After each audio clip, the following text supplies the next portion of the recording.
afternoon. Good afternoon. Good afternoon. All right, there we go. My name is Reverend Sue, and I am not the minister of this church. I'm actually the minister of the Annisquam Village Church, which is down the road.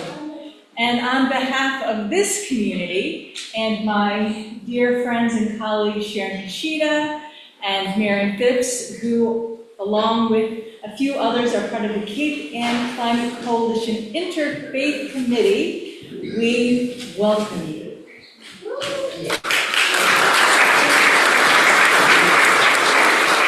A special thanks to St. Paul's for hosting us today. Really grateful to be able to be in community together.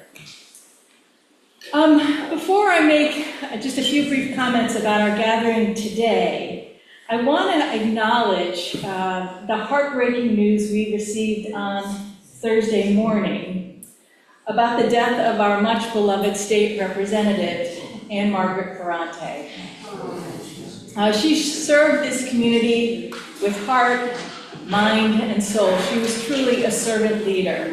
So please join me in a moment of grateful silence for Anne Margaret.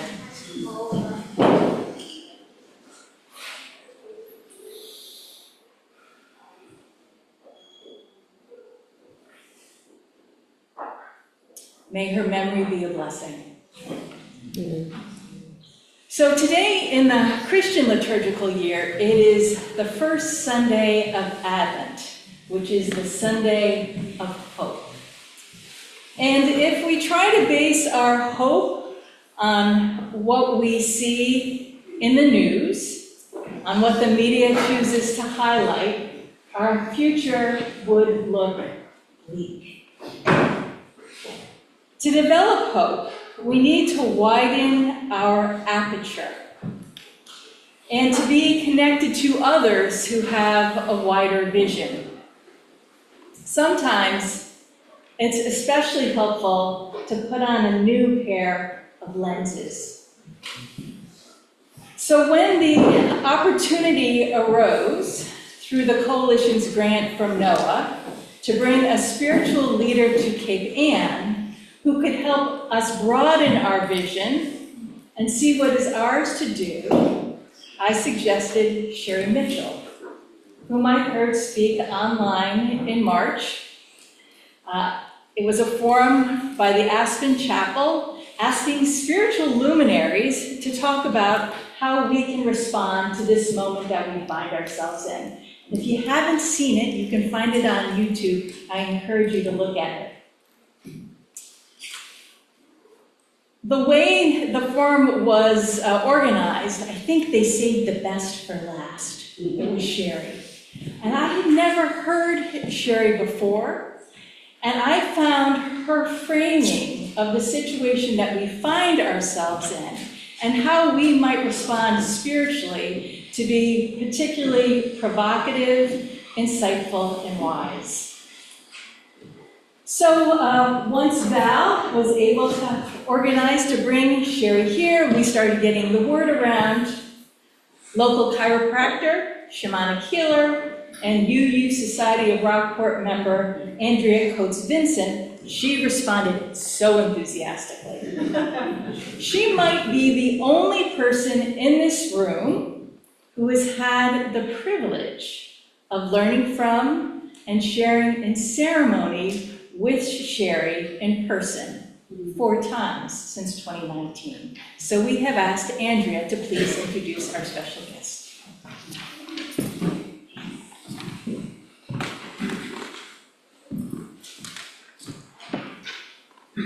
Thank you, Reverend Sue. It is really a privilege to introduce Sherry Mitchell. I first met Sherry through her book, Sacred Instructions, Indigenous Wisdom for Living Spirit-Based Change. If you haven't read it, I highly recommend it. In 2019, I attended her event, Healing the Wounds of Turtle Island. I was one of 1,500 people gathered in northern Maine for this 4-day ceremony. Over the years, this gathering has brought together more than 50,000 people from 6 continents to learn from Indigenous spiritual elders from across the globe. I've had the honor of attending 2 more of these events. These experiences have been deeply meaningful to me. During an evening talk for women in 2019, she encouraged those of us of European descent to find our own Indigenous practices. This has influenced my journey of spiritual growth since then. This past summer, my sister and I went to the Global Matriarchs Gathering at Sherry's community in Maine, another event created by Sherry to help us see how living in our culture affects us and the earth, and to explore ways we can change to make change. She also created an event for men with the same goals. It was, once again, both inspiring and challenging. I keep returning to her events because I experience Sherry as a leader who is dedicated to her beliefs. She is knowledgeable, clear, and someone who speaks her truth. She is a wise woman. Sherry Mitchell has an impressive resume. I'll mention just a few items here. She wrote Sacred Instructions and is a contributor to more than 15 anthologies.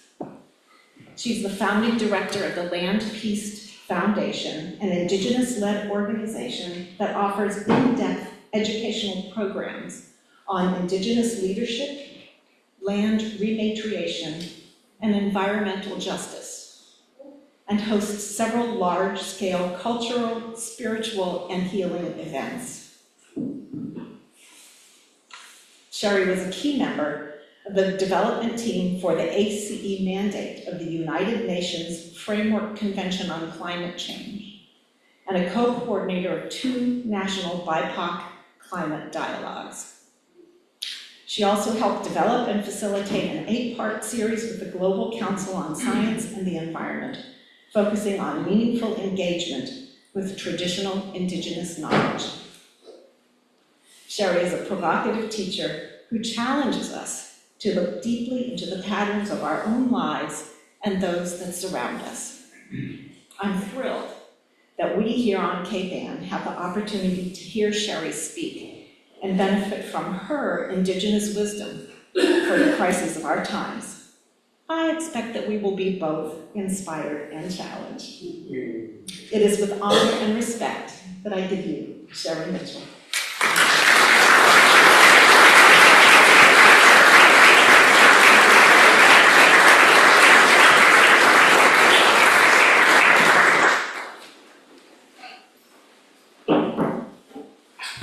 Great to see you in. Hello, everyone. Can you all hear me in the back? You need to speak up a little bit. Can you hear me now? Okay, so I have a little bit of a cold, so I'm going to be talking loud or my voice won't last. Magwano Day, welcome. Ndalewisi wanahamu kwaset na jio wanahamu scary. Alabama Goasus no Hop Scary, Nagakakos Nazi Bike, Lily Hazio and Diane. My name in my language is Wanahamu Gwaset. I am from the Penobscot Nation. My family is Bear Clan from the Penobscot Nation and Crow Clan from the Passamaquoddy tribe at Zibike. And I'm very happy to be able to be here with you today. I always worry that I'm not going to live up to an introduction like that. It was very nice. Thank you so much, Adrian. I generally have no idea what I'm going to say when I come to events such as this. I just see what rises up in the moment. So this presentation was finished on the drive here in the car. It has some women from my newest book, Rise Wild, and some foundational teachings that are part of my landscape to just bring us together. Move this so I don't have to lean forward the whole time I'm talking with you. Everybody comfortable? We're good? Ready? Okay. So I'm going to tell you a little bit about who I am and where I come from. When people ask me who I am and where I come from, I can generally answer with one word. Nwopskewi, that is the people, the place, and the waters where I come from. And Katahdin is our mountain. We are the Skujinawok of Chwabanakik. We are the people of the first light. And when we talk about being Skujinawok, this first part, Skiju, talks about the surface of the earth, Mother Earth, Skiktimik, Nikuskiktimik, and the Nuwak is the plural of the people. And so, Skujinawak, we are the people who walk on the surface of the earth. And we come from Chwabanakik, which is the place where the sun peaks up over the horizon first. That first light that comes up in the far east. We are the people of that land. Come on in. Get comfortable.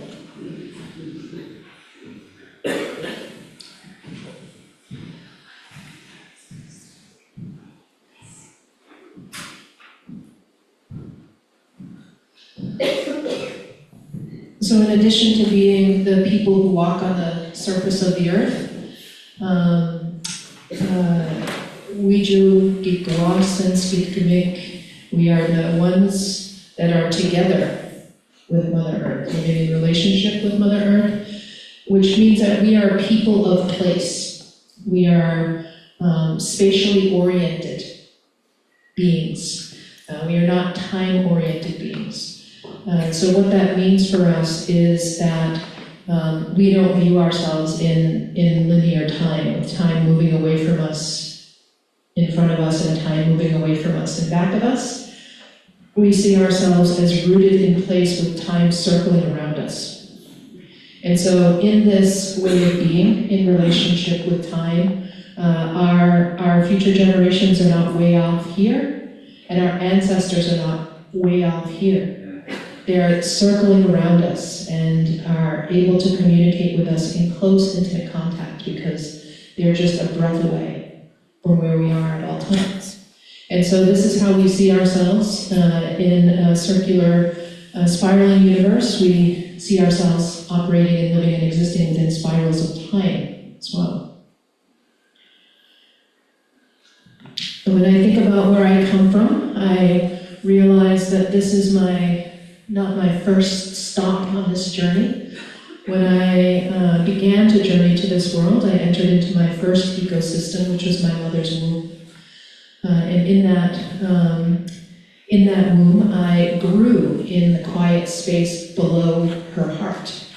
So I was connected to that heart-based wisdom as I was gestating, and also still connected to the intuitive knowing of the divine, as that gateway was still open during that transitional period. So we are then, from our mother's womb, birthed into our second ecosystem, into the body of Nikuskiktimik, Mother Earth. And when we enter into this world, our bodies, the metals in our blood, magnetically orient to the place where we are born. Just as our physical bodies are connected to our birth mother, they are also connected to the earth mother. So we are connected to our birth mother through the sharing of mitochondrial DNA, which is how a mother's intuition works. They always know when something is wrong with their child and vice versa, because the mitochondrial DNA stays in the mother's body and in the child's body for up to 30 years, keeping them connected, deeply connected. And so too are our bodies connected to the earth mother through tangible blood connections to the ground that held our mother's feet at the time of our birth. And this land becomes our motherland that we are born into. We also see the language of a place rising out of the land. So as human beings, we are connected to the language of the land where we are born. And this language becomes our mother tongue. In maternal fashion, the original languages of a place teach us how to be in relationship with the living earth and all other living beings. And so, I don't know if Andrea's had had the benefit of hearing the story of how we came to be on the land we are now. The land literally sat up and grabbed a hold of our feet.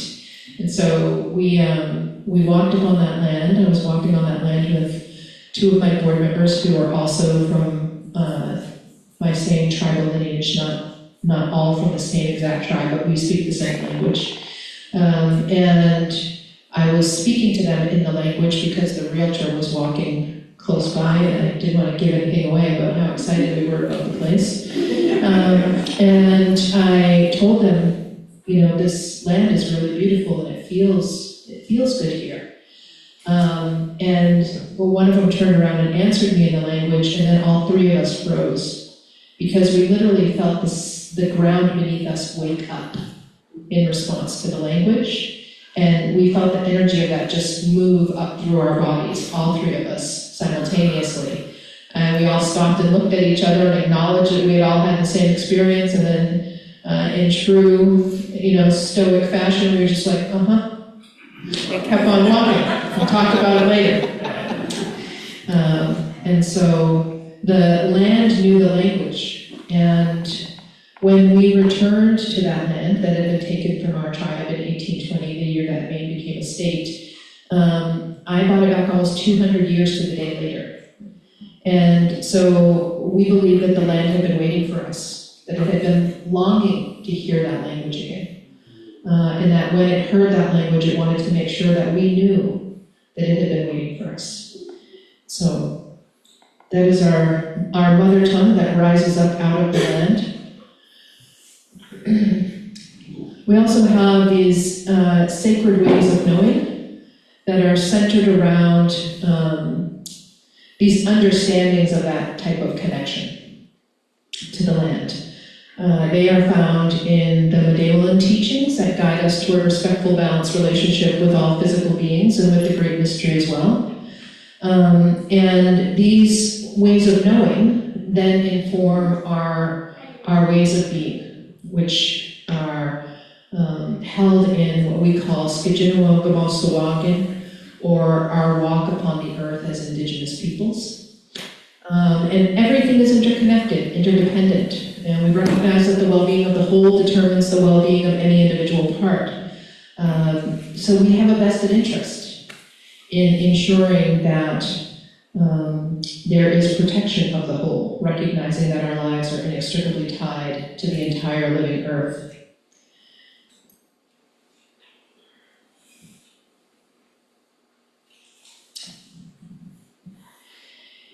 We also have spiritual connections. Vine Deloria Jr.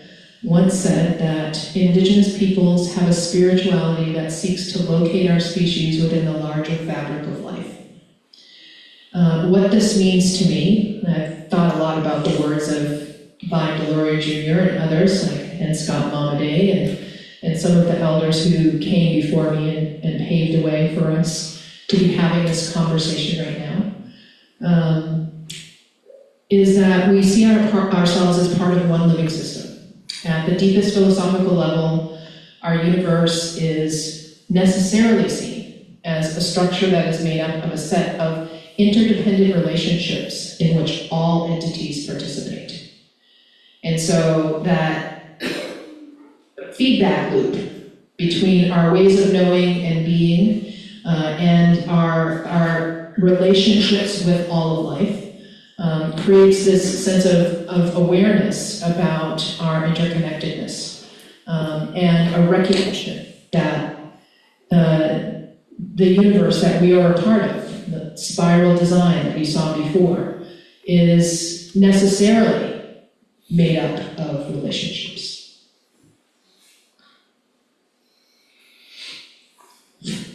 And so the other thing that I believe is true, and you don't have to believe me, it's just an idea you can think about, is that human life has evolved in relationship with all other life on the planet. Do you think that's probably true? Yes. I think that's probably true, right? We have come into existence through a series of biological processes and continuous adaptations and co-regulation with all other systems to ensure that the continuation of life on Earth was possible. This web of life that we're a part of is made up of a series of interconnected, pre-existing relationships, not individual collections of objects or human historical processes, as we like to believe. We are part of a much larger natural system, or much larger natural systems that have formed and balanced over millions of years. And when you think about the hubris that's involved in human beings believing that they're just going to improve on that because they've learned a few things, it seems a little comical, right? Millions of years of adaptation, co-regulation with all other living systems has brought us to the place where we can have the life that we're currently living. And we're trying really hard to screw that up. Come on, please come in and sit down. Please be welcome.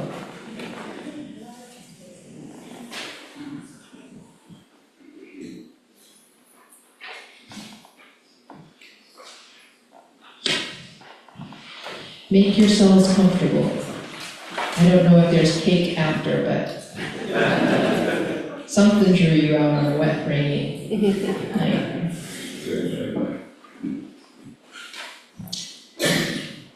So we have this foundation, we're building a foundation here. We have this foundation of this understanding of who we are and how we connect with the world around us. And then every once in a while, which as an Indigenous person, I love to hear, someone will say, hey, we discovered something. And it'll prove something that we've said correct, right? Because first we were discovered. I don't even know where we were before we were discovered, right? Been here for thousands and thousands and thousands of years, and somebody finally discovered us, and then we were really, truly in existence. I think it was Ben Franklin who said that the Indigenous people were a sketch in red crayon, waiting for the true masters of the land to arrive. And so, you know, thank God we were discovered. Now we are more than one-dimensional.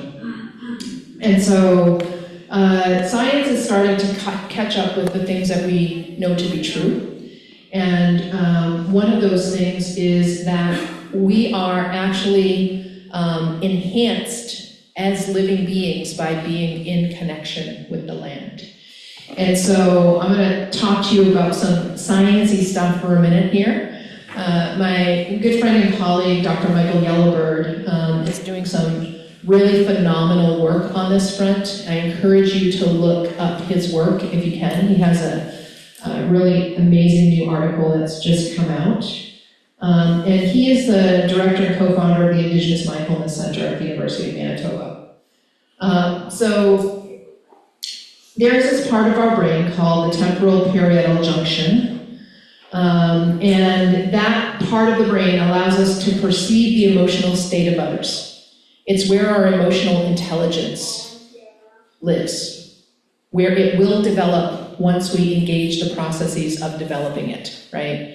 Because I think this is part of the challenge that we have as human beings, is that we're trying to develop skills that no one ever taught us before, and yet we're afraid to admit that we don't know something because we believe that we're supposed to already know everything, right? Because we live in a culture that cancels people for not knowing things, for getting things wrong, for making mistakes, for asking the wrong question in the wrong way with the wrong words.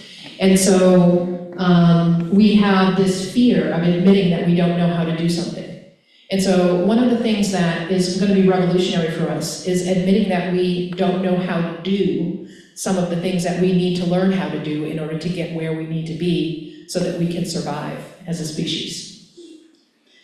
So this little section of our brain, the TPJ, we're going to call it, that allows us to perceive the emotional state of others, is also involved in scanning the environment around us for dangers and familiarity. And it allows us to connect with our environment with greater awareness. Okay, so you have this section of the brain that allows you to connect with the environment with greater awareness. And then you have this medial prefrontal cortex, or complex. I think it's cortex, I think that's a typo.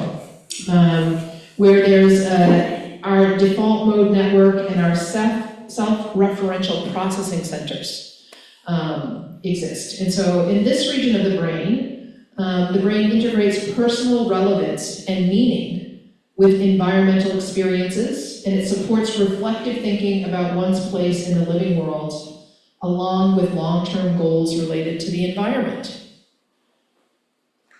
These areas of the brain are strengthened through contemplative, mindful practices. They are also strengthened by direct contact with the earth, right? So all of these newfangled things that people are discovering, like, hey, if you walk barefoot on the earth, we're gonna call it earthing. And it's gonna be your newest healing modality, right?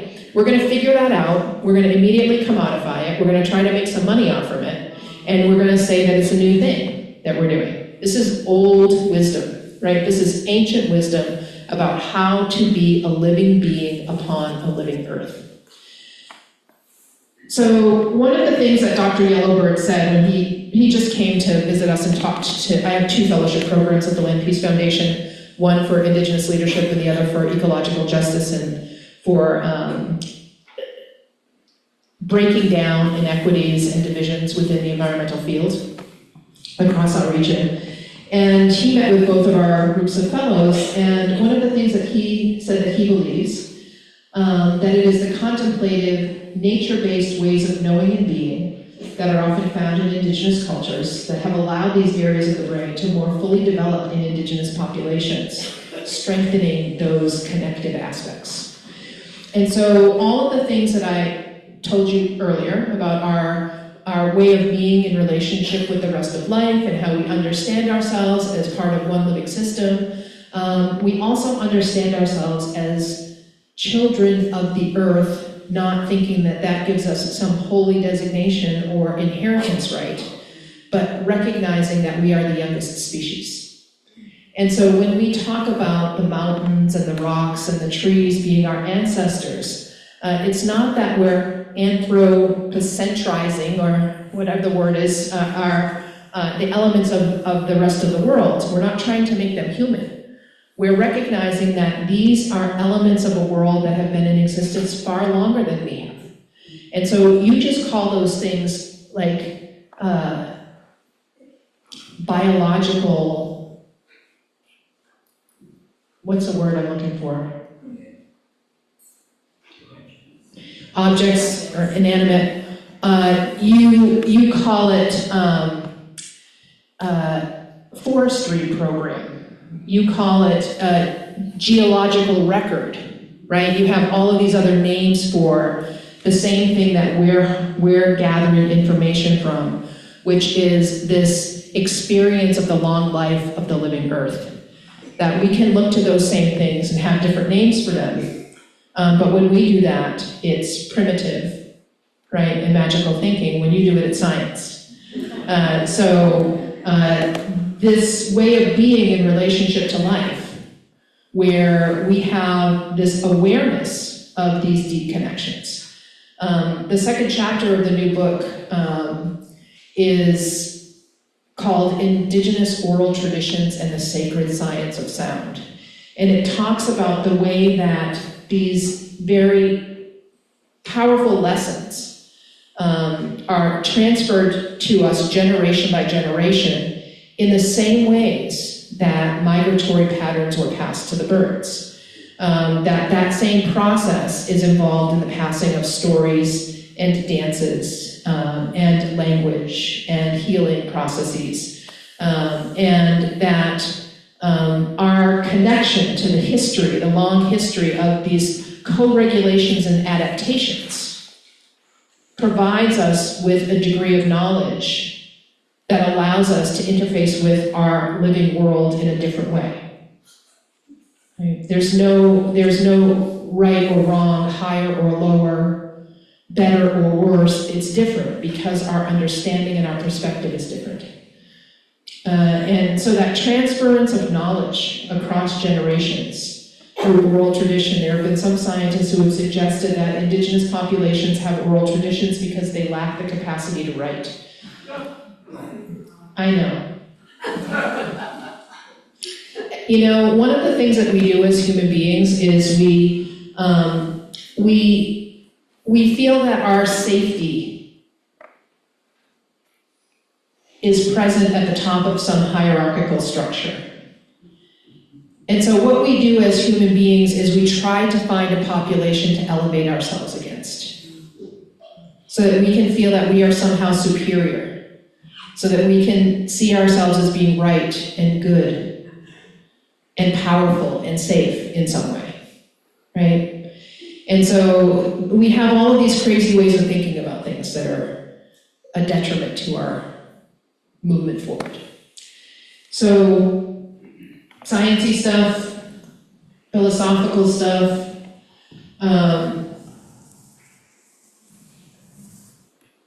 now I want to talk to you a little bit about the ways that some of these things come together.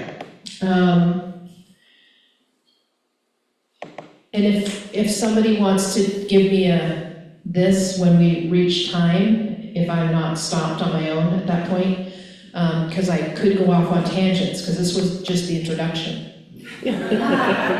So that we're starting from a common foundation, right? And so I want to make an agreement with you.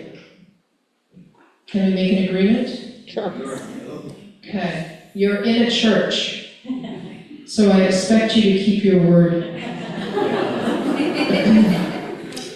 So if you promise not to tell my publisher, I'm going to read you an excerpt from the new book. Okay?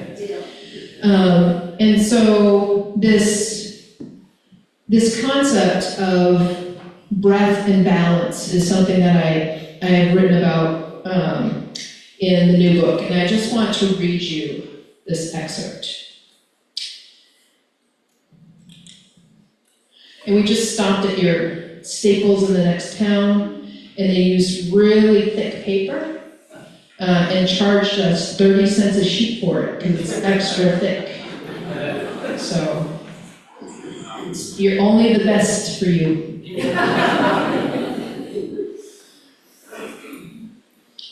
Our physical lives are animated and sustained by the movement of breath, expansion and contraction moving in a state of equilibrium. Our living breath provides us with our first lesson in balance. When we inhale, try it with me, our belly expands. When we exhale, it contracts. Little side note, that process of allowing your belly to expand and then contract actually massages your vagus nerve, which helps to regulate your nervous system. Just an aside, I'm going to try not to do that too much. So when we inhale, our belly expands. When we exhale, it contracts. We expand in pregnancy. We contract in birth.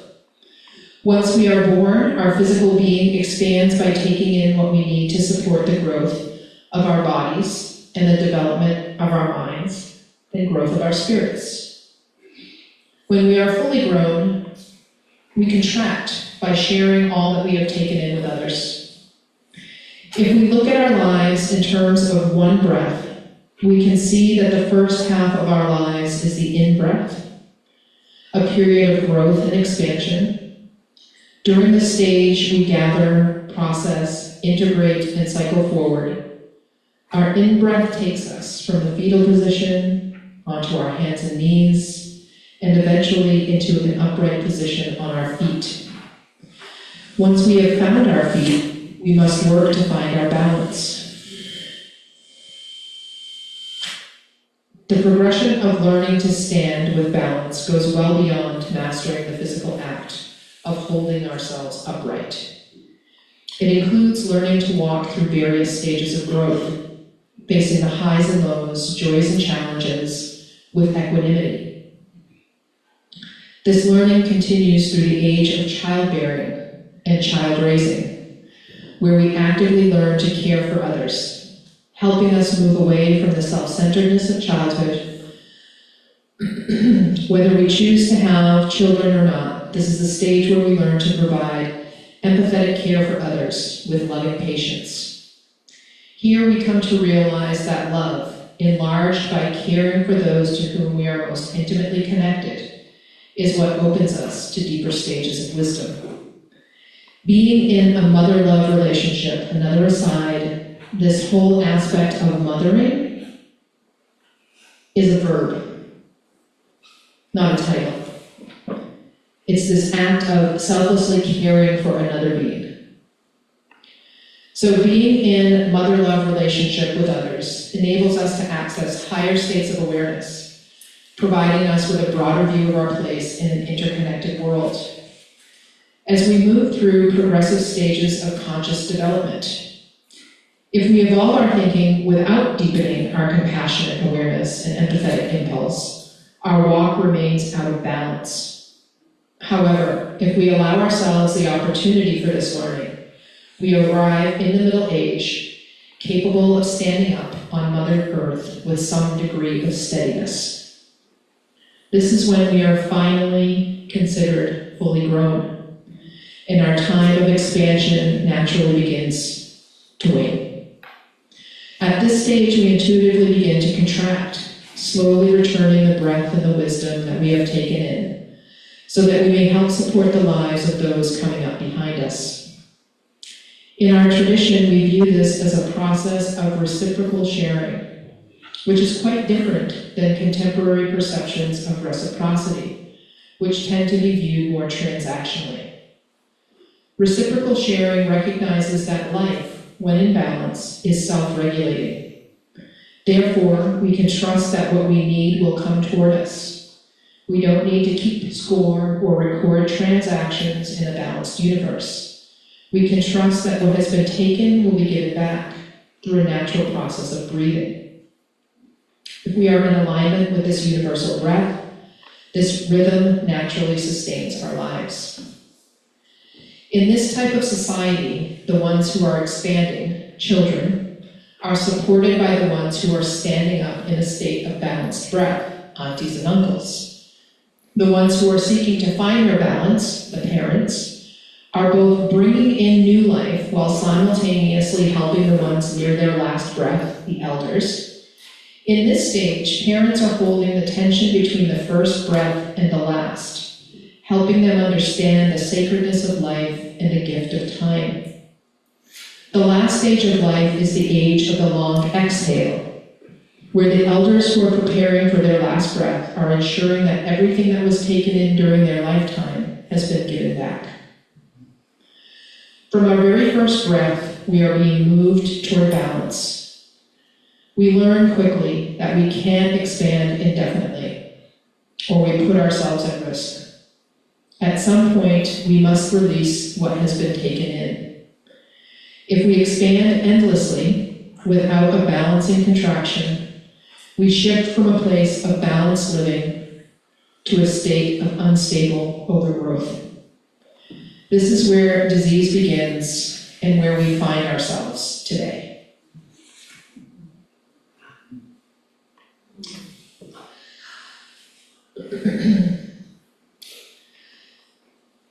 So, right now, here's the little graphic of our travel through the one breath of our life, from birth to the long exhale.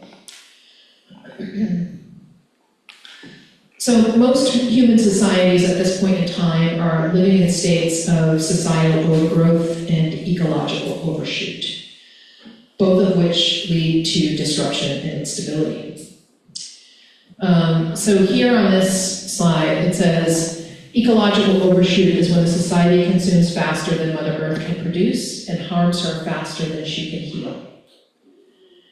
In Sacred Instructions, I talk about being called Giwok, the cannibal giant, and when human societies are in a state of ecological overshoot, when Mother Earth is crying out because she is being harmed faster than she can heal, and humans are consuming from her body faster than she can reproduce, Giwalk enters the scene, and Giwalk's role is to dance people into a state of trance-like bliss, moving them faster and faster, spinning the world faster and faster until they consume themselves off the planet, which sounds counterproductive to the role of protecting Mother Earth. But the speed with which Giwalk gets the population to dance itself off the planet is what then allows the Earth Mother to heal herself.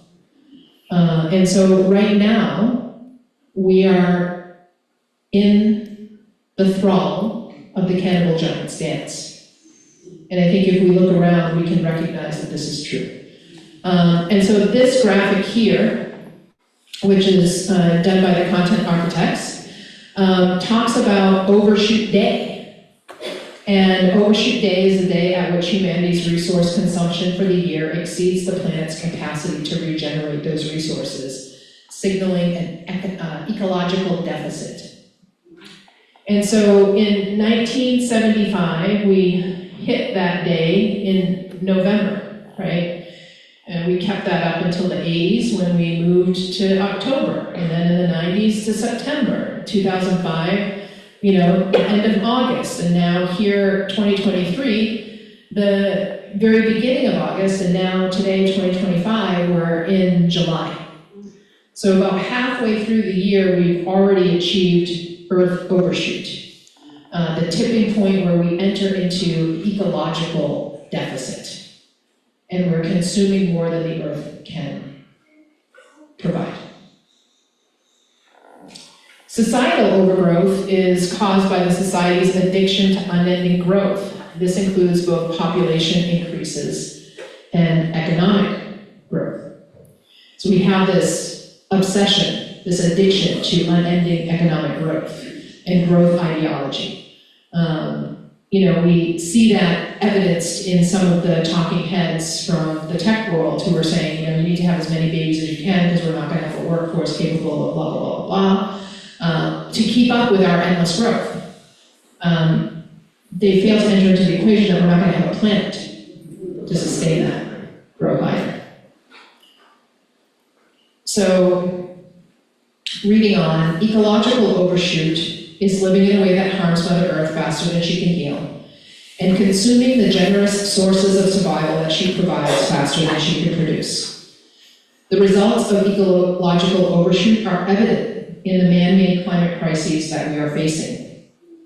Many people talk about the crises of our time as a polycrisis, right? By the end of this conversation that we're having, hopefully you'll start talking back to me at some point, and we'll actually enter into conversation, so I don't get sick of listening to myself. I would like to actually be in conversation with you. But one of the things that I hope we will talk about is the meta-crisis, which is what's underlying the polycrisis. So the results of ecological overshoot are evident in the man-made climate crises that we are facing.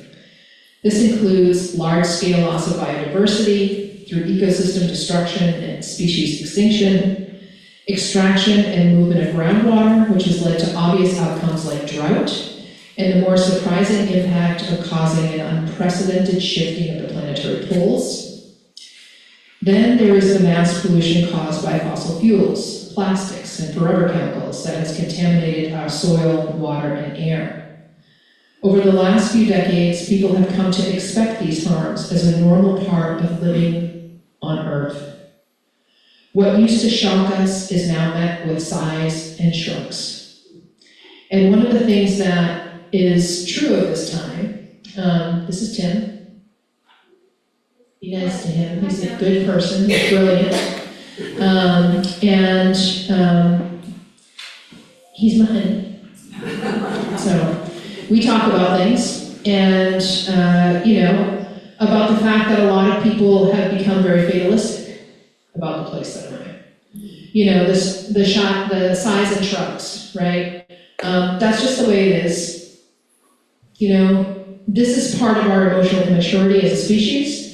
Because when we have toxic patterns and traits that we carry, we say, oh, that's just the way I am.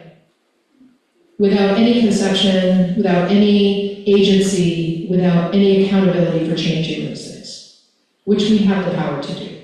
That's part of the necessity of our maturing as a species, is recognizing that we have the power for that type of growth.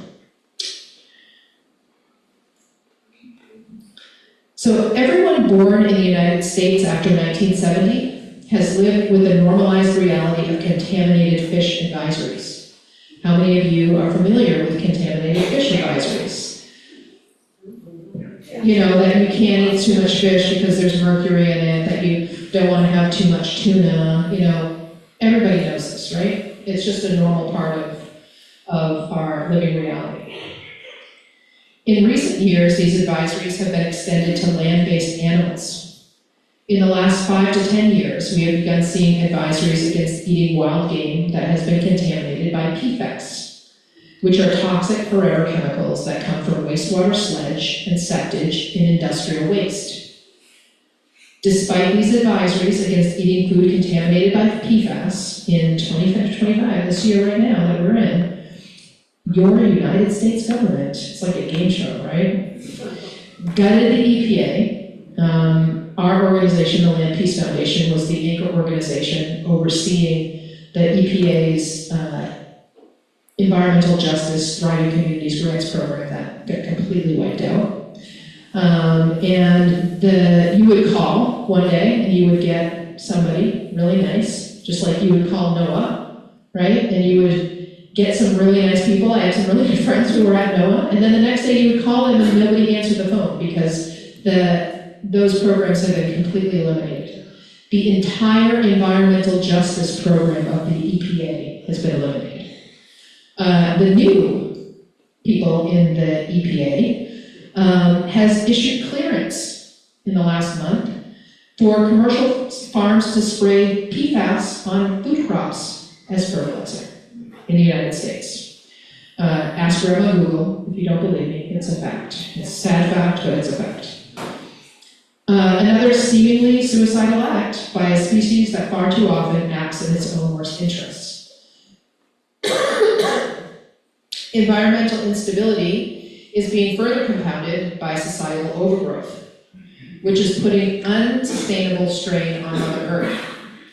We have become a species that is obsessed with growth in nearly every form, to the point where it has become a detriment to our own lives and the lives of countless other species. One of my good friends and colleagues, Chris Velarde, who is himself suffering with an illness caused by environmental pollution, was one of the authors of the UN report on the million species that are currently facing extinction. Right? The impact that we're having on our own species is catastrophic. And the impact we're having on other species is apocalyptic. The mindset driving economic overgrowth is a real spiritual distortion that causes myriad physical, mental, and social maladies. Olivier de Schutter, who is the UN Special Rapporteur on Extreme Poverty and Mental Health, says that the world obsession with economic growth is causing a mental health pandemic, where the current status anxiety is not simply connected to the fear of being left behind, but of not being able to survive at all. He says that we must stop thinking that economic growth, increasing GDP, is the magic wand that will solve the problem of poverty. Instead, he suggests that it is the very search for unending economic expansion that is driving the growing gap between the rich and the poor. It is also true that for millennia, this pursuit has been making living conditions intolerable or impossible for many who are viewed as impediments to that progress. This has led to some populations, including most of the world's indigenous populations, being targeted for complete annihilation in the name of progress and the illusory march of civilization. And here I talk again about the cannibal giant, and we can skip that part, but I think what's important is to look at who now is being annihilated for the sake of progress in the world.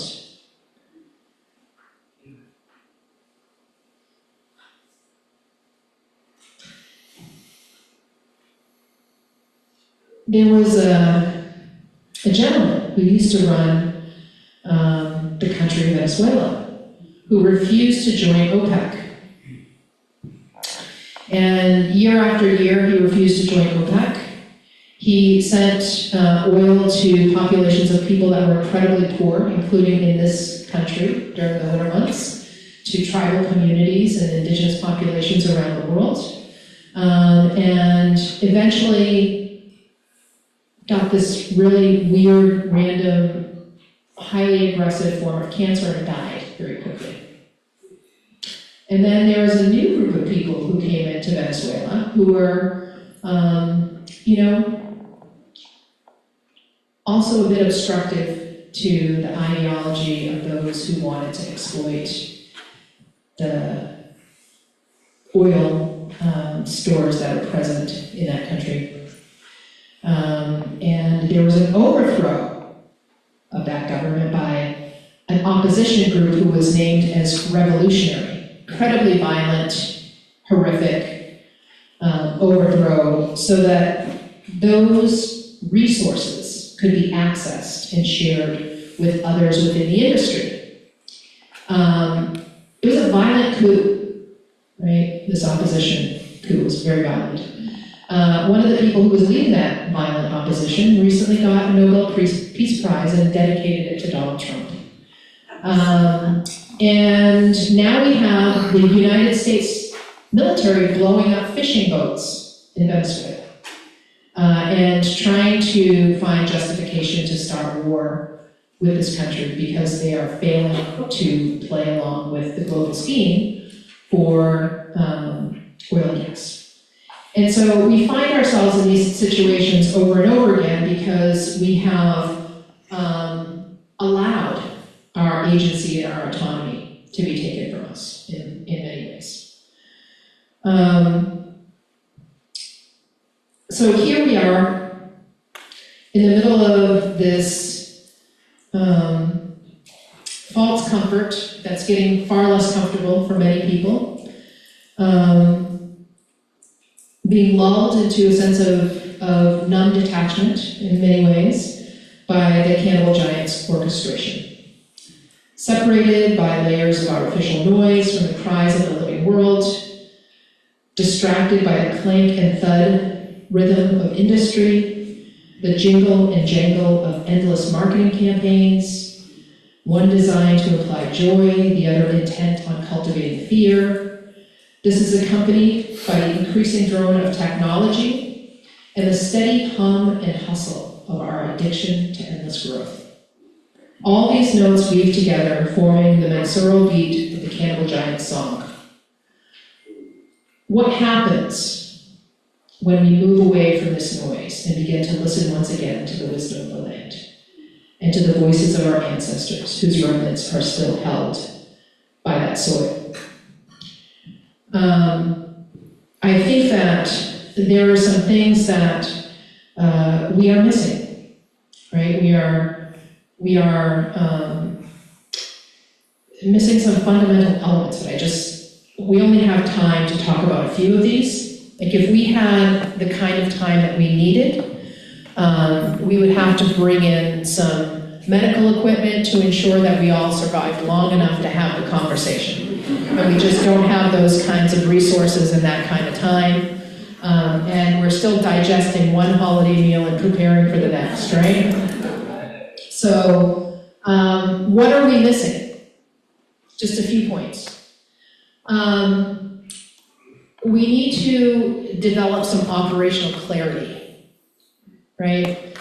One of our challenges is that we are attempting to make decisions without any real operational clarity and within extractive systems. This leaves us vulnerable to manipulation and exploitation. We have mistakenly come to believe that theoretical meaning is equal to operational strategy. It's not true, right? That's a fallacy. This often leaves us floundering without a meaningful plan. Can you see any body of people I don't know, in this country who seem to be floundering without a plan. And so one of the challenges that we face, because we think that if we can just have the right idea and we can understand it properly, that it'll be solved, right? So we're living in this cathedral of meaning while the world outside is burning. And we're staying here in this place of bypass, where we truly believe that understanding is enough. So the thing that we're missing next is that understanding is not enough. Better understanding does not lead to better systems. That's magical thinking, right? Tangible and aligned steps in the real world must be taken for better understanding to manifest into better systems. These things don't magically appear because we've had a good idea. Our reliance on some other, developed through centuries of colonization, has left us waiting for someone else to solve our problems, right? We have this deep guardian-ward relationship with our federal government in this country.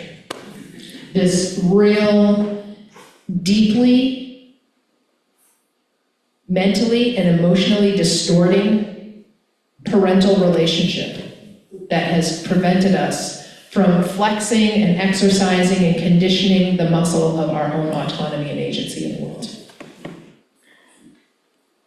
We also wrongly assume that all can be changed with relationship. Remember all the wonderful things that I said about relationship at the beginning? That's about relationship with living systems. We're not just dealing with living systems, right? And we're also not dealing with entire groups of people that all want things to change. There are some people who don't want things to change. So here, in our analysis, we often assume that all things can be healed or balanced with healthier relationships. We fail to see that not all of the systems that we are currently operating under are living systems. Some systems, like the fossil fuel industry, military governance structures, and rapidly emerging tech platforms that feign relationships, don't want to transform. They are benefiting from a lack of transformation and from the promotion of illusory change. We all love a good illusion of change, don't we? We love to walk around with safety pins on our lapels or other stickers or, pins. We like to carry signs and say, boy, we carried this sign right in front of those bank presidents and we really stuck it to them. The next day, people are still being killed for resources in their backyard. They're still starving. They're still unhoused, right? We love this illusion of change that we've been living under because it makes us feel like we're good people. It makes us feel like we're the good guy. We're doing something. But it's an illusion of change. It's not actually changing. If you pray for somebody that you see walking by that is clearly starving to death, it doesn't change the reality for them. Making them a sandwich and walking it out to them and giving them a bit of dignity in that moment creates more of a change, right? So the next thing that we're missing, we fail to properly strategize for hard opposition. Because we don't want to think about what that might look like, right?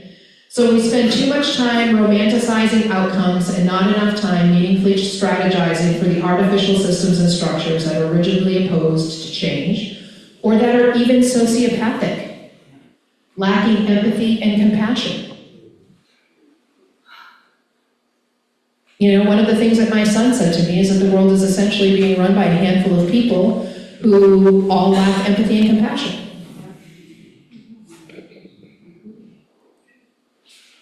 As a behavioral and mental disorder. Incapable, right? Like for real sociopathic. Not a coincidence that that's 1% of the population. So we have failed to strategize for that reality. And the other thing is that we've forgotten the sovereignty of non-human systems. The forests, watersheds, species, and planetary regulating processes that exist with their own intelligence and limits. We love to speak in flowery terms about reciprocity, but our contemplation is largely focused on our relationship with the rest of life. We have failed to meaningfully consider life's relationship with itself. We don't look at the right that other beings or other systems have to withhold their consent from our plan. We are consistently anthropocentric and paternalistic with a strong element of heroic imagining. Just for seasoning. We want to save the world without submitting ourselves to the intelligence of earth-based systems that have already saved us many times over. And so in order for us to face these things, there's some things that need to happen. We have to mature the species.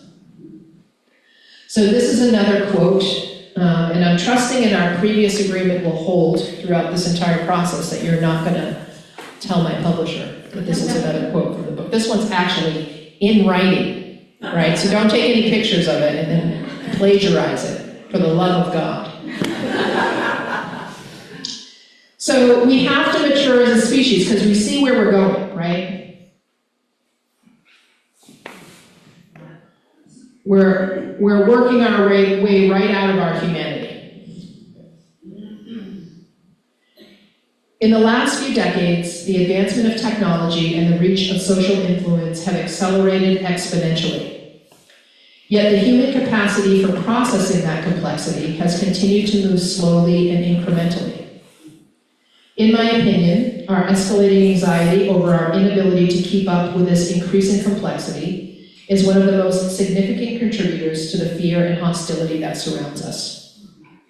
As a result, we are witnessing massive cracks in our concept of a shared reality, which has led to some mind-bending differences in perception and belief about the world we are living in and those around us. No longer are we operating on a common set of facts, or on facts at all in many instances. Instead, we are being moved along in an algorithmic dance designed by an artificial intelligence from a virtual reality. Right?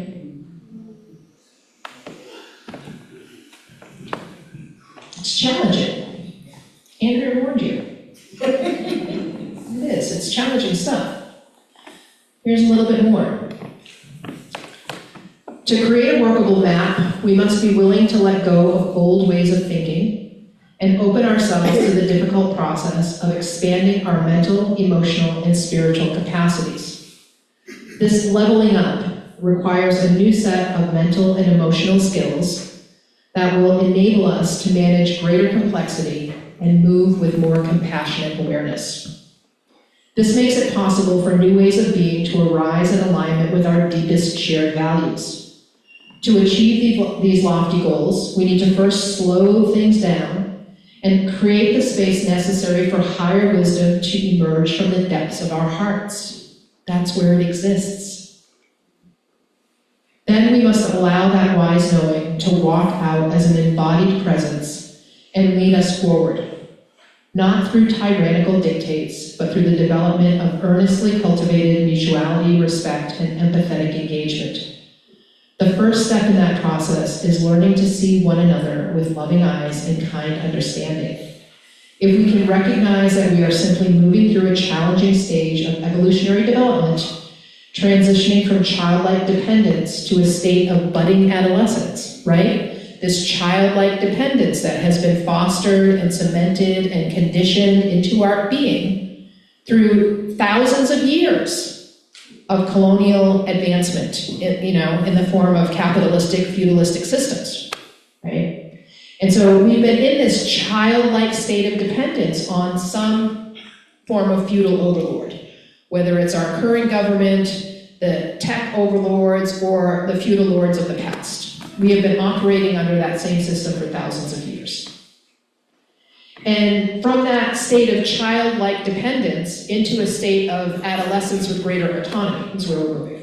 So that's what I'm talking about here. We're transitioning from childlike dependence to a state of budding adolescent autonomy, then maybe we can approach ourselves and one another with the degree of tender patience that is appropriate for this stage of growth. This will require us to accept the magnitude of the project before us and collectively lean into the difficult process of parenting ourselves through this stage of growth. This is where we're at right now.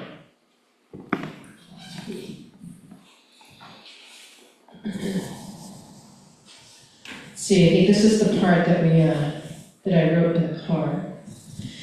I'm going to read you another excerpt here. The first, I'm going to share this with you. This is from an Indigenous Anti-Futurist Manifesto by Indigenous Action. And it shows this evolution into greater complexity, less human manageability, this devolution, collapse, extinction model is moving away from that natural system, that natural evolution. And then you have centralization, globalization, greater complication, less human manageability, but disconnection from these systems, and it's the industrial systems that's at the center leads to fragility, rapid decay, and obsolescence. And so the whole premise of Rise Wild, the new book, is about this second part over here, okay? So let me read this section out of this Indigenous Anti-Futurist Manifesto by Indigenous Action. It says, why can we imagine the ending of the world, yet not the ending of colonialism? We live the future of a past that is not our own. It is a history of utopian fantasies and apocalyptic idealization. It is a pathogenic global social order of imagined futures built upon genocide, slavery, ecocide, and total ruination. And the power to be able to bring about that total ruination through genocide, slavery, ecocide is what people are chasing and craving. It's driving the entire machine. It's this belief in this false sense of power that is at the heart of that movement. So I'm going to read you another section here from the book, and I'm an attorney as well, and I erroneously have some hearing notes in the back of this that I'm not going to read to you. Without looking at that, throw that in my bag, please. So here's another excerpt from the new book.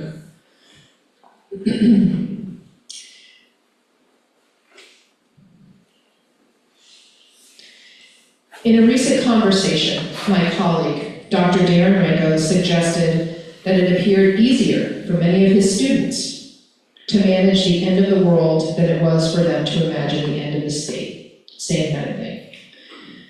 I believe that his observation speaks directly to the success of the current social framework and its incredible capacity for manipulating our minds.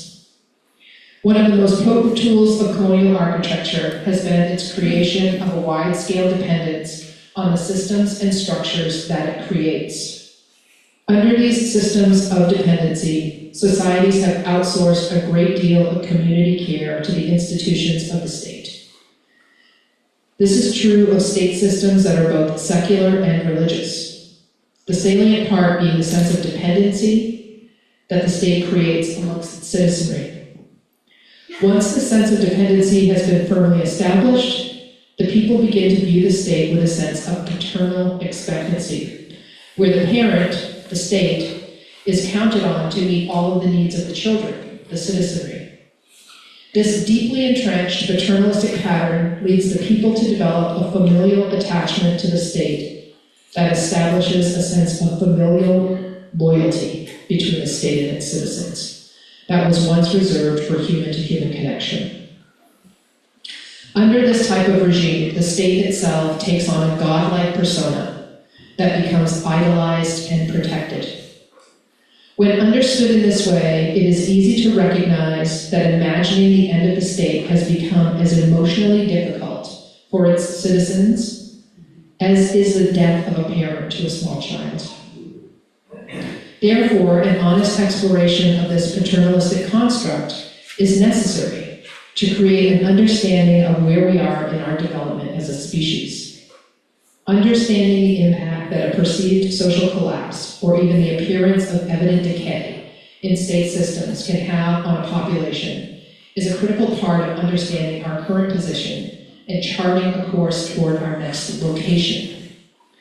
If we consider our current childlike dependency on the systems and structures of the state and our increasing bursts of contradictory, rebellious resistance to the state itself, it's not difficult for us to draw a parallel between our current reality and the stage of development that occurs between childhood and adolescence. When we are moving from childhood, where our sense of dependence is strongest, toward adolescence, where increasing responsibilities start to become more common, we often fluctuate between stages. In one moment, we demonstrate increasing maturity, and in the next, we return to the comfort and familiarity of our dependence.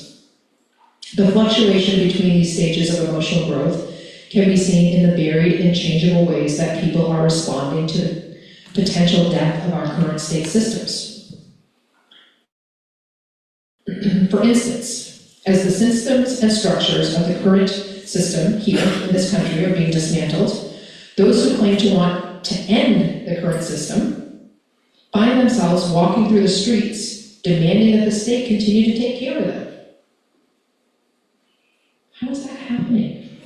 How can they do both? How can they end and dismantle the current system while continuing to uphold the agreements of the old system? Though this contradiction seems stark, it demonstrates the complexity involved in moving from one stage of human development to another, by helping to highlight the degree of disentanglement that is needed for us to move away from dependency and toward a greater degree of self-determination that includes the acceptance of more responsibility for developing systems of collective care that don't require us to surrender our autonomy or suspend our humanity. Another aspect that is in play during this transitional period is the substantial grief that accompanies the loss of a parent. A willingness to collectively acknowledge the very real grief that rises during systems collapse, and an ability to develop a realistic understanding of the types of change and losses that will result, are essential to the process of ending state dependency in compassionate and humane ways. The move toward adolescence may push us to seek independence, but it doesn't provide us with a sufficient degree of maturity to survive on our own. This is a tricky point of balance. It requires a degree of maturity that allows us to hold a contradictory truth. That healthy growth requires us to successfully move away from the parent into greater autonomy, and we have not yet developed the skills needed to operate completely on our own, at least not at a societal level. And so this is the place where we find ourselves, right? We're in this very complicated place where we are trying to grow and mature as a species. We are wanting to take more responsibility for the well-being of those around us, right? But we are also completely dependent on the systems that do that. When someone comes to us and they're hungry, we send them to a food pantry or a food kitchen. When somebody comes to us in emotional or mental distress, we send them to some type of social service agency or mental health agency.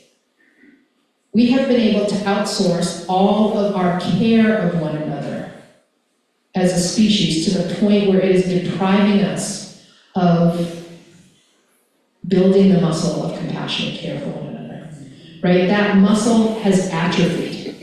Even when we have the best of intentions by making donations to the agencies and the organizations that have been put as filler underneath the alphabet agencies, right, that we have created that take care of all of our problems from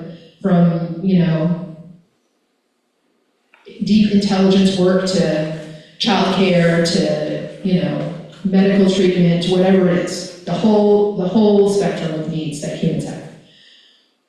We have outsourced them so that we don't have to be burdened by them. We've given up all of our autonomy in exchange for that degree of care. We consider change to be represented by inclusion in the status quo, right? When a group's fighting to get their piece of the pie, to get their seat at the table, they're fighting for inclusion into the status quo. There's a whole chapter in the new book called The Illusion of Movements, right? And so what's happening with that inclusion is that more of the people that we love are getting entangled and enfolded and dependent upon the system. Therefore, it's far greater harm for us and our loved ones for the system to be dismantled. The more people that are entangled through inclusion into the current system, the harder it is to bring that system down. So we're at this complex place where we have failed to build the muscle needed to be able to take over the care of our relatives, our family and our friends, our neighbors and our communities, because we have outsourced all of our agency. And so right now, what we're being forced to do is to rebuild that agency in new ways. We have agreements of care with one another. I'm getting the like, hurry up. These people want their dinner. Okay. So, let's see. Just a few more. Yeah, you're not going to get the early bird special tonight, but, you might get good seating if you call now, make a reservation. So, our first treaty, which I also write about, but I'm not going to read you that story, is with the animals. So we recognize our first treaty, Unsquas Lagutawagan, and Lagutawagan is an agreement to enter into a kinship relationship with another. It's an agreement to take them in and to treat them as your beloved kin, to treat them with respect, kindness, care, and loyalty, right? So that's our word for treaty. That's the intention with which we have entered into these agreements. And so in that first treaty, we have agreed to live in loving, respectful balance, recognizing the sovereignty and the agency of the non-human world, within the same degree of care and respect that we have for our own human family. So we feel like there's an obligation there, right? And so, this is my friend Kyle, who's brilliant, very prolific writer. He talks about these sacred agreements, these treaties that Indigenous populations have with the non-human world. Having a treaty relationship with an animal community involves knowledge of the ecological interdependence of humans and animals. Involvement can be in the form of human ceremonies, harvesting, and caretaking practices that, at different times of the year, protect critical habitats. It involves recognizing that at other times of the year, there are few, if any, interactions with these animals, and humans should stay away. There are even highly instructive stories of animals working together to address the fact that humans were breaching treaty obligations. Boy, if we had all of that equipment that we needed and the food, we could share some stories. I have some great stories about that. Treaties with animals motivate humans to act reciprocally, responsibly, and respectfully towards animals. Such behaviors are energized annually through ceremonies, educational institutions, and mentorship traditions. Empirically, maintaining treaties involves constant learning about how to maintain relationships of interdependence that support clean, safe, and healthy environments for all. Makes sense, right? So remember, relationships are not going to save us from the non-living systems that we've created. Right? But relationships with the living world are still fundamental and important. Okay, so this is more stuff from the new book. So we have to connect to what is timeless. Actually, is this really? Yeah, I think it is. When we can be present with the living world and are given the space and guidance to contemplate our connection with the earth, our intimacy with her deepens and our love for her grows. Tim and I were both, can I say questionable words in this house? Okay. So Tim and I were badass frontline activists in our day. Both of us doing a lot of obstructive type activism. And we both had moments of deep personal awareness and healing where we shifted away from fighting what we despised and moved our relationship closer to loving the earth, who we felt such a deep kinship with. And when we shifted toward loving the earth, after 10 years of knowing each other, we looked across the room and saw that softening in each other, something very, very different, right? And that opened within us the opportunity for us to love one another in that way. So the earth facilitates the softening and the opening of our own being, right? Where was I? Connection to the earth provides us with a feeling of interrelatedness that offers us a sense of belonging to something that is timeless. It provides a place for us to ground ourselves into an existence that is much larger and long-lasting than our individual lives.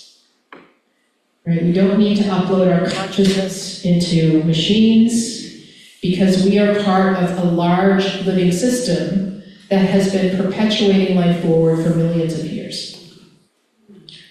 One of my favorite quotes comes from a Crow elder who once said, "You have to dig deep into Mother Earth to find nature's soil.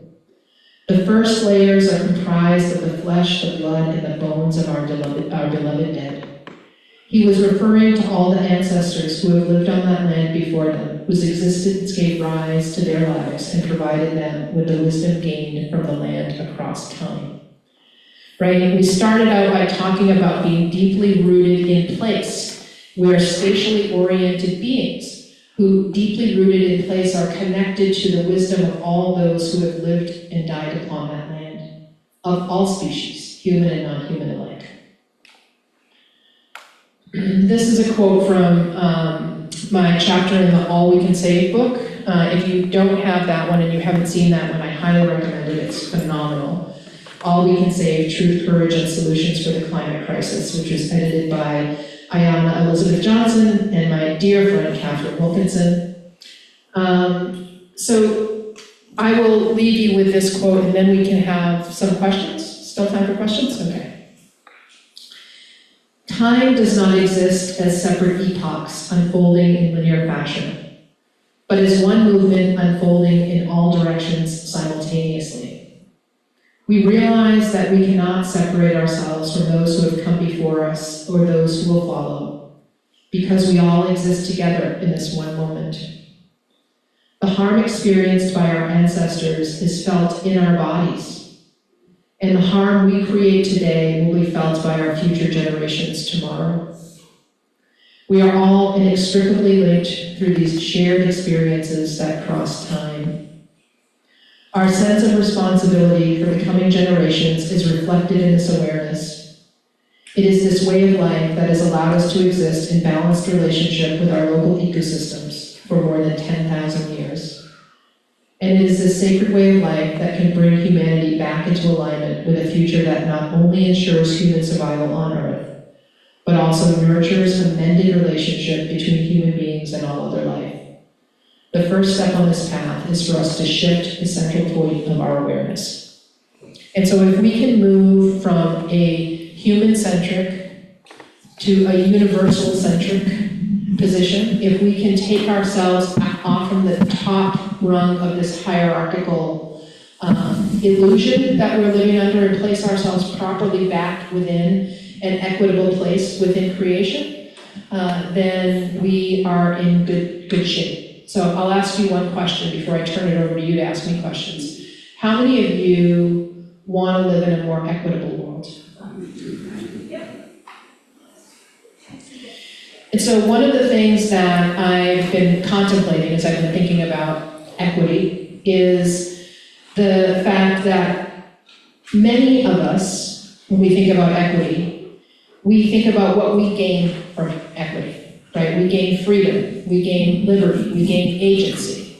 But equity is really a measure of what you're willing to give. It's a measure of what you're willing to give so as not to burden the other. And we as human beings need to really think about what are we willing to give up in order to unburden the rest of the living world. So I will end my talk with that and say, Basilda and Dilmabamuk, I offer these words for all of my relations. Kachimu, thank you so much.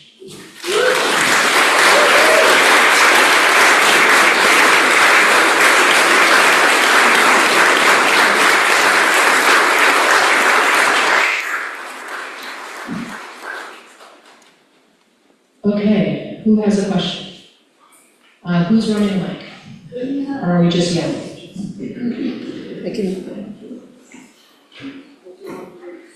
Carrie, can I just call on people? Yeah, go ahead, right here. Sure. So there are many people trying to do the right thing. Right. But all we have are the systems we have. So for instance, in Ecuador, they passed the rights of nature laws, and we're looking at several other places. Would you say that that's a foolish direction to do with the systems we have, that it's sure to fail? Yes and no. I think a couple of things. We have in our bylaws, we have a statement about what our relationship is going to be with the land, that we are living in relationship with. We recognize the sovereignty of the land. We recognize a co-equal relationship between us and the land. We look at the land in regard to us buying this land as an ending of that transactional reality that the land and the commodification that the land has been placed under, and bringing the land back into this sanctuary space, right? Back to its rightful place of equity with us within the larger scheme of life. I think that words have incredible power. And the way that we choose to use our words to define, I talked about the language rising up from the land, right? And in our contemplations about what that looks like, how do we avoid human centrism in the crafting of our language for those types of agreements? People think, erroneously, that the important parts of the Constitution can be found anywhere outside of the Commerce Clause. But the truth is that our society has been built around the Commerce Clause, and that it is the mobilizing clause within our Constitution, right? And so the way that we choose to recognize our relationship to language, as an attorney, I've had to think a lot about how language is utilized in order to drive law and policy and the ways that we move within the society. And so I think that it's important for us to have the opportunity to contemplate new ways of being in relationship with the living world and to memorialize that in writing, with the recognition that I think it's also important to have something in there that tells the truth about the fact that we are part of an evolving consciousness, right? That we are not markers in time. We are not held in a certain static state, that we are evolving, that we are growing, and that we are consciously changing, and allow for the evolution of our consciousness to progress beyond what this moment reveals to us. And I think one of the challenges that we have as a species who's constantly seeking relevance in order to find safety, because we feel if we're relevant, then we can have some degree of safety in the world, is that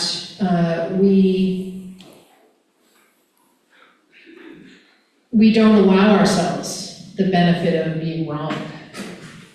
We don't allow ourselves the gift of error that allows for us to grow and to develop more deeply and more skillfully in our relationships with the rest of life, and even with one another. You know, I think this is part of our challenge in this moment, is being able to allow ourselves to change the ways that we view, relate to, and talk about our relationship with life, but also to recognize the relationship that life has to itself. And that we are both a witness and participant to that process, but we're not in charge of it. So if you're going to write something that talks about the rights of the river, don't assume that you're giving those rights to the river, right? That the sovereignty that is inherent in that river is being recognized. That the self-regulating authority, like the authority that we say rises up out of the Constitution, right? There is a Constitution that's much older than any of us that is at play here in the living world. And it is not us giving rights to, but honoring and recognizing the inherent rights that existed long before we arrived here on the earth. So that's the only caution I would give in that regard. Yeah. Yes? Yeah, it was a pleasure listening to you. You alluded to the fact that when people were protesting with the signs, that it was just kind of a stab for their own selves, that they were doing something. What do you suggest other than, I mean, you're getting out there, having your voice heard, and showing that there are people dissatisfied with the status quo? I don't think it's an either or. I think it's an and. I think that if you're going to stand for something, you also have to walk it. You can't just stand up in it and then sit down again. You have to stand up in it and you have to walk it out until the thing itself becomes its own living, breathing reality. So we have to take a corresponding action in the real world to whatever the belief is that we're promoting or professing. And we have to take real action towards creating improvements or change. I wrote something a while back, and I'm embarrassed to admit that I can't even remember what I did with it, where it went, who I wrote it for, or what I wrote it for. Maybe you'll remember, I don't know. But I wrote something a while back talking about this very thing, right? That we have this this desire to stand up for a right. We have this desire to claim something for ourselves or for some other. And one of the things that we forget is that rights don't have any legs. The foundation that rights stand upon is responsibility. And it's a shared responsibility that's distributed throughout the community that helps those rights to stand up. And so if we want to stand up for something, we have to be the legs that are walking that out into the world. And take whatever action is necessary to address the wrong that we are recognizing, that we're opposing, or the thing that we're standing up in support of. Whatever it is, we have to be willing to take action towards making that thing true, right? So the quote on you have my Shetterly portrait on the flyer, right? And the quote on that flyer says that we can't ask for any right to be realized unless we're willing to do what is necessary to create a reality where that right exists. That could be illegal. Well, I think that that's probably true. And as an attorney, I'm not advising you to take any illegal action. However, I will say that historically, it has been those who stand up to tyranny when the law becomes tyrannical, it is our obligation to do something about it, right? Yeah. Yes, Thank you so incredibly much. I'd like to say that many, if not everyone in this room, in Cape Ann, the place where we live, would very much like to be a place that grows up into adolescence in all the ways you described. So my question to you is, are there other local communities in this country or around the world that are stretching and growing and creating and sharing and sacrificing that we could look to see what we might be able to do here to enter that next phase of restoration?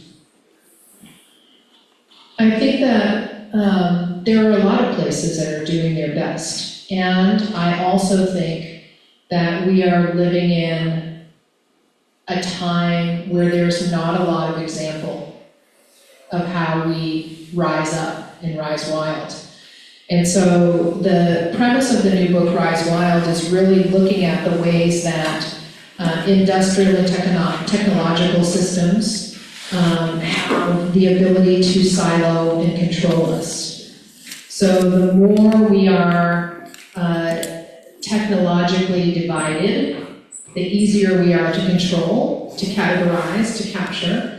And so a really well-ordered, organized system is a system that is easy to manipulate. It's easy to control, right? But a wild living ecosystem is not. And this is something that Tim talks about a lot as well. That if we were able to exist in the form of a wild living ecosystem, connected to all of the different pieces of that ecosystem, in ways that recognize what our obligations are to the other beings that are living here on Mother Earth. And if we recognize our own authority to be able to live within systems and structures like that, untangling our dependency on the artificial systems that have been created, the non-living systems that are taking us further and further away from our humanity, we would have a far greater chance of survival. And I think that you want to look for folks who are doing things that are in alignment with that. I don't have a catalog of who those folks are, nor do I have time to create one. However, I do know that there are some people who have taken the 4 pillars of self-determination that I listed in Sacred Instructions. There's a community in Scotland and there's one in California that have both been in existence now for more than 5 years based on those principles, and they've added more. And they've structured communities around those things. And so looking at what are the core principles that are important to you, what are the core elements of your society that need to be taken up by the people, taken back from these systems that are failing us, and how can you cultivate, nurture the growth of those things? How do you create in your small community food sovereignty, water sovereignty, energy sovereignty, right? Because this notion of change, right, that we went to the things that we were missing. There's others, but these are the ones I felt we could talk about today a little bit. That one of the things that we have to recognize is it's not enough to have an understanding, it's not enough to have a good idea. It's really about who controls the systems that we're dependent on for our survival. And if others control the systems that we're dependent on for our survival, then we always are subject to control and manipulation and enslavement. And so how do you cultivate those things? How do you look at what are the fundamental things that we need to survive? And how do we cultivate those things? At the place where we live, the Land Peace Foundation's campus called Wajjukum Tultina Kinship Community. Wajjukum Tultina means let's help one another. Wujukotultina is a place where we come together to help one another. We have a 215-acre farm. Our classes are held there in the barn that's been converted to an event space. And we have a berry orchard, we have a fruit tree orchard, and we have a 15,000 square foot garden. This is all Tim's responsibility now. I don't have anything to do with it. It's all been put squarely on his shoulders. But he's the one that's working those programs. It's a 100% gifting farm. So it's not a commercial farm. We're growing food so that we can give it to the people who need it in our area.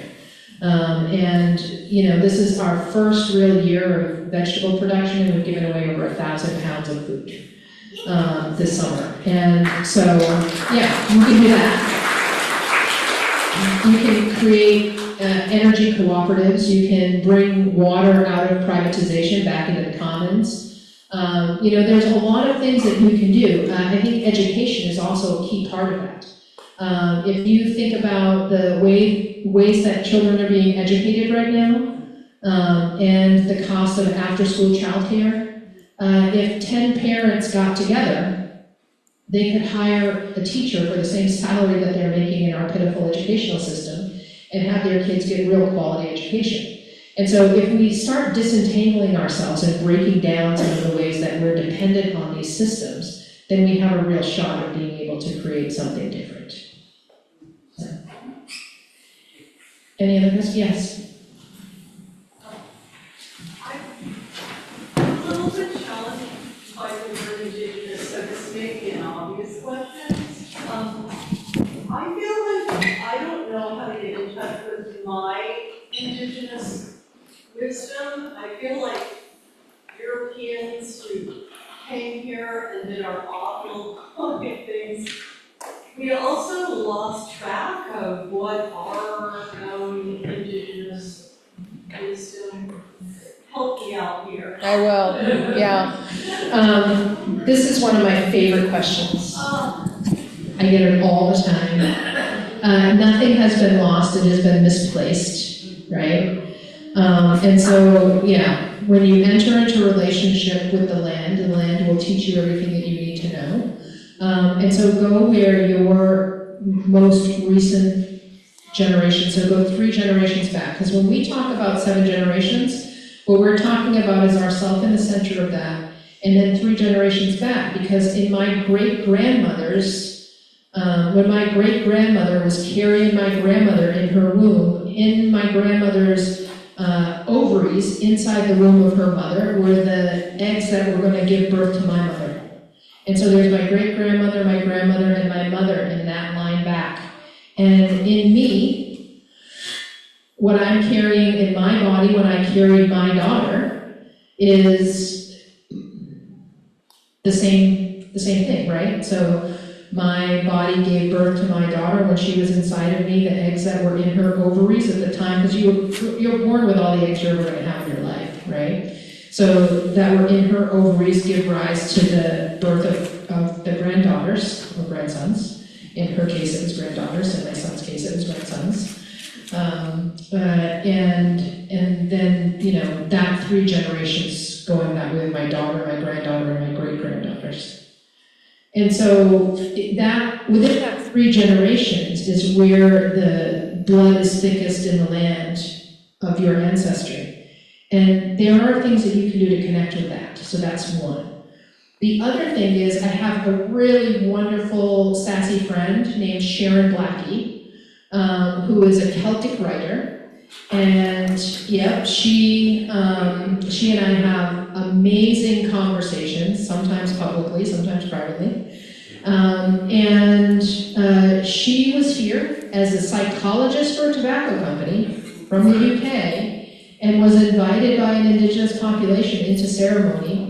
And she awakened to something, just like you're saying, where is my ancestry? She had no idea. So she spent years researching her own ancestral stories and found all of her ancestral mythology. And she has some amazing books, The Enchanted Life, If Woman Grows Rooted, Haggitude, and she has podcasts, and she has blogs, and she's got a Substack. Sharon Blackie, Blackie. She, to me, is the European woman's guide to their own ancestry. So I don't have to go back to the Druids. Well, you can, and I think that,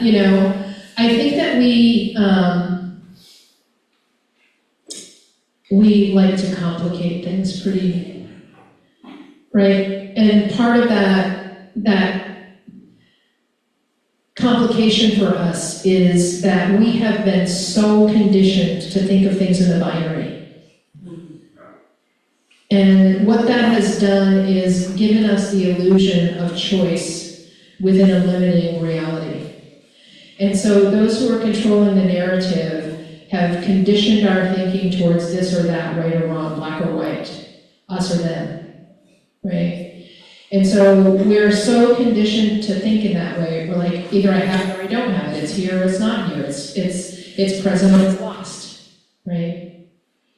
And there's all of these gradients in between. But also I think part of this romanticizing of I don't know what to do without connection to ancestry is another element of bypassing for us, right? It's a denial of accountability for who we need to become in this moment. Yeah. And so hold the complexity of all of it. The fact that you don't know that the knowing exists, that you may not have access to it in this moment, that you don't know what the step is, but you know that you have to start moving your body in the direction of something, and start moving your body in the direction of what you most hope for. Because we're investing all of our energy in learning how to describe the water that we're drowning in the most beautiful, flowery terms. Here's the thing, on my website, and my author's website, not my business website. So there's two websites. There's a Land Peace Foundation website, which is the organizational website that talks about all of our events. And then there's the sacredinstructions.life website, which is my author's website. And there's one blog post up there for 2025 because I got busy and didn't post anything more. And I'm not tech savvy, so I need a human being to do that for me. But in there's a blog about the ways that we have been saying, oh my God, did you see the parable of the sower? Did you see 1984? Did you see, what are some of the other ones that people are saying are prophetic? That they've prophetically described the times we are now living in? Handmaid's Tale, right? And so, how many of you, don't be embarrassed, how many of you have ever had a vision board? Right? How many of you have tried to manifest something? You follow the steps, right? The Gospels of abundance, right? God wants me to be rich, right? Cut out a picture of some woman or man that you think is really attractive and say, God built this stranger that's probably married to somebody else just for me, but I'm gonna voodoo their life and put them on my vision board, right? But anyway, you know how to manifest things, right?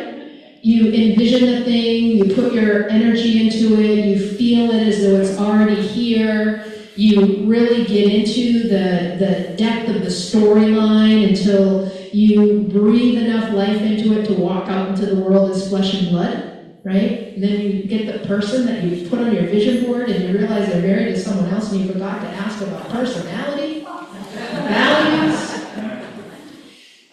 So we know how to do this, right?